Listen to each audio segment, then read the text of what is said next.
स्वागत. आज आपण गोल्डन स्पॅरो कन्सल्टन्सी बद्दल बोलणार आहोत. हं, त्यांच्याकडून आपल्याला बरीच माहिती मिळाली आहे. त्यांच्या सेवा, त्यांची दृष्टी आणि संपर्क कसा साधायचा वगैरे. पण एक वाक्य लगेच नजरेत भरतं. कोणतं? ते चला भारताला पुन्हा सोन्याची चिमणी बनवूया. हो, अगदी. गोल्डन स्पॅरो नावातच आहे ते. बरोबर. तर आज आपण हेच समजून घेणार आहोत की ही संस्था नक्की काय करते. चला बघूया. हो. आणि म्हणजे हे घोषवाक्य त्यांच्या कामाशी आर्थिक नियोजन आणि गुंतवणूक सल्ला थेट जोडलेलं वाटते, नाही का? हो नक्कीच. आणि यात महत्वाचं म्हणजे ही संस्था सेबी नोंदणीकृत आहे. ते खूप महत्वाचं आहे. हो ना? म्हणजे कायदेशीर आणि नियमांच्या चौकटीत काम करतात ते.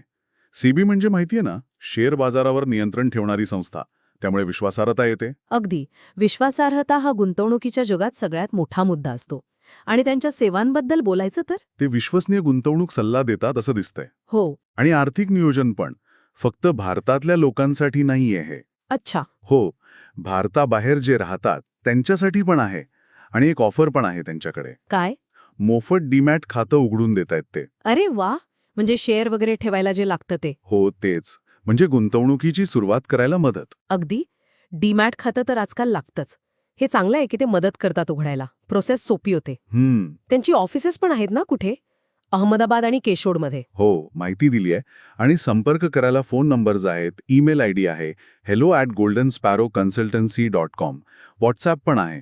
म्हणजे संपर्क साधनं भरपूर आहेत. पण या डिटेल्सपेक्षा मला जास्त इंटरेस्टिंग ती सोन्याची चिमणी संकल्पना वाटतेय. हो, मलाही तेच विचारायचं होतं. हे फक्त असं आकर्षक नाव आहे की काय? की काही खोल अर्थ आहे? नाही, मला वाटतं यात खोल अर्थ आहे. म्हणजे बघा, सोन्याची चिमणी हे नाव भारताच्या ऐतिहासिक समृद्धीचं प्रतीक आहे, नाही का? हो, बरोबर. आपला तो सुवर्णकाळ. अगदी. खरं त्या ऐतिहासिक ओळखीला, त्या अभिमानाला आजच्या आर्थिक ध्येयांशी जोडण्याचा हा प्रयत्न दिसतोय. अच्छा. म्हणजे भूतकाळाचा संदर्भ आणि भविष्यासाठी आर्थिक नियोजन. हो, हे केवळ मार्केटिंग नाहीये बहुतेक. कदाचित त्यांची गुंतवणुकीची पद्धत पण यावर आधारित असेल. म्हणजे जास्त करून भारतीय कंपन्यांमध्ये गुंतवणूक करणं किंवा भारताच्या विकासावर लक्ष केंद्रित करणं, असं काहीसं. हे खरंच इंटरेस्टिंग आहे. म्हणजे जुनी ओळख आणि नवीन फायनान्शियल टूल्स. बरोबर. त्यांच्या वेबसाईटवर पण काहीतरी नॉलेज हब आणि फायनान्शियल हेल्थ चेकअप असं आहे. आपल्याकडे त्याचे डिटेल्स नाहीयेत म्हणा, पण यावरून कळतं की ते फक्त व्यवहार नाही, तर लोकांना माहिती देण्यावर पण भर देतात. हो, आणि ॲप्स, व्हॉट्सअप चॅनल वगैरे पण आहे म्हणालेत ना, म्हणजे टेक्नॉलॉजीचा पण वापर आहे. अगदी. हेच मिश्रण महत्वाचं आहे. एकीकडे सोन्याची चिमणी म्हणायचं, इतिहासाला साद घालायची. हां, आणि दुसरीकडे apps, SEBI registration, demat accounts, सगळी आधुनिक साधनं वापरायची.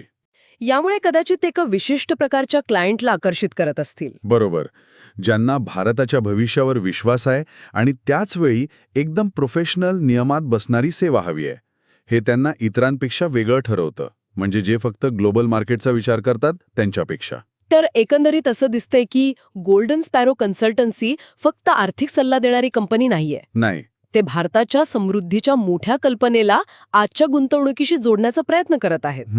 सेबी नोंदणीमुळे विश्वास आहे, डिजिटल साधनांमुळे सोपेपणा आहे आणि सोन्याची चिमणी हे नुसतं नाव नाहीये, तर त्यांच्या कामाचा गाभा आहे असं वाटतंय.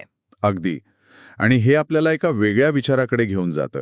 म्हणजे आपण बघतो की अनेक फायनान्शियल कंपन्या फक्त आकडे, परतावा, ग्लोबल ट्रेंड्स यावर बोलतात.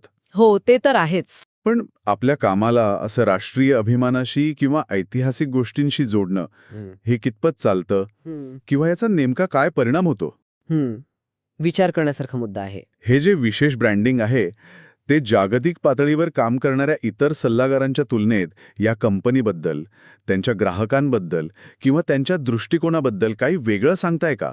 यावर विचार करायला हरकत नाही.